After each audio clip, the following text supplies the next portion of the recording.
Hi, and welcome to the Access Direct Opening Bell, your essential pre-market podcast. In just minutes, get key global updates, overnight trends, and market-moving factors that set the tone for the day. Whether you're a seasoned trader or just someone tracking the markets, this is your go-to briefing to stay ahead at all times. So let's dive straight in.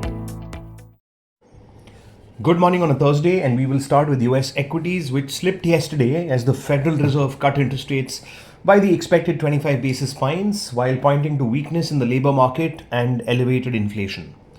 The S&P 500 fell 0.1% and closed at 6,600, even though it recovered from a 0.8% intraday drop in doing so, while the Nasdaq 100 lost 0.2%. The cut was the first after 5 straight holds with only a single dissenting member, meaning that the committee largely agreed on Chair Powell's assessment of the state of the economy and the future policy path. In related markets, the VIX fell nearly 4% to 15.7, while the dollar index and the 10-year Treasury yield recovered somewhat. Gold finished 0.8% down at $3,659 an ounce, as Fed commentary was less dovish than expected, while Brent ended just under $68 a barrel on an inventory increase. Elsewhere, the rupee rose the most in a month as it settled at 87.81 on hopes of a trade deal with the US and broad-based dollar weakness ahead of the Fed decision. Coming to stocks, and the Nifty gained 91 points to end the session at 25,330, while the India VIX ended flat. The benchmark has risen for 10 sessions in 11 on hopes that some sort of success with the ongoing trade deal talks may be achieved. Mid-caps and small-caps continued their winning run. 9 of the 12 NSE sectors rose, with PSU banks and IT stocks advancing 2.6% and 0.7% respectively. Metals were the top losers as they dropped 0.5%. Nearly 3 stocks rose for every 2 that fell on the NSE 500. Tata Consumer Products was the top gainer on the Nifty, rising 4.1%, while Bajaj Finserv was the top loser as it slipped 1.1%.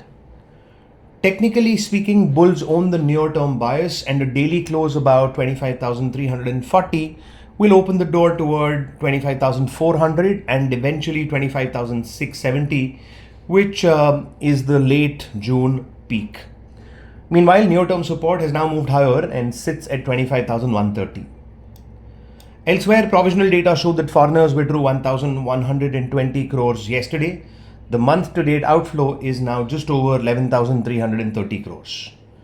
On to derivatives, and the Nifty's put-call ratio went from 1.32 to 1.21, while the Bank Nifty's was flat near 1.09. Nifty puts liquidated were more than the number of calls exited, and implied volatility fell about 70 basis points, which means at yesterday's close, people had closed out bearish positions.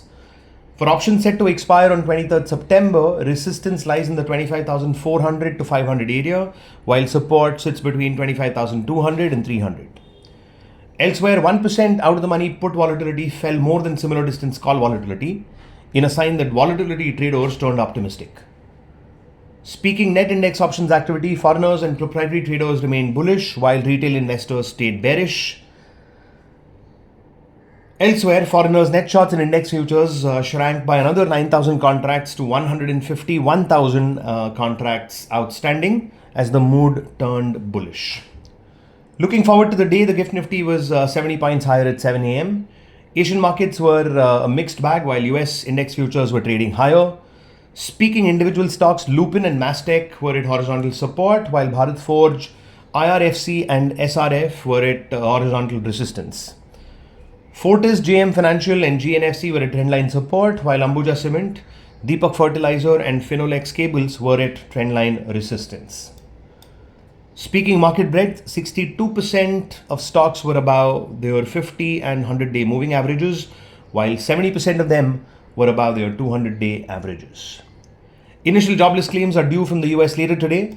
That is a wrap on the day's podcast. Please note that this podcast serves solely for informational purposes and should not be considered financial advice of any kind. For a comprehensive disclaimer, please visit our website. Thank you, and we will see you tomorrow at the same hour. Have a nice day. Investments in securities market are subject to market risks. Read all the related documents carefully before investing.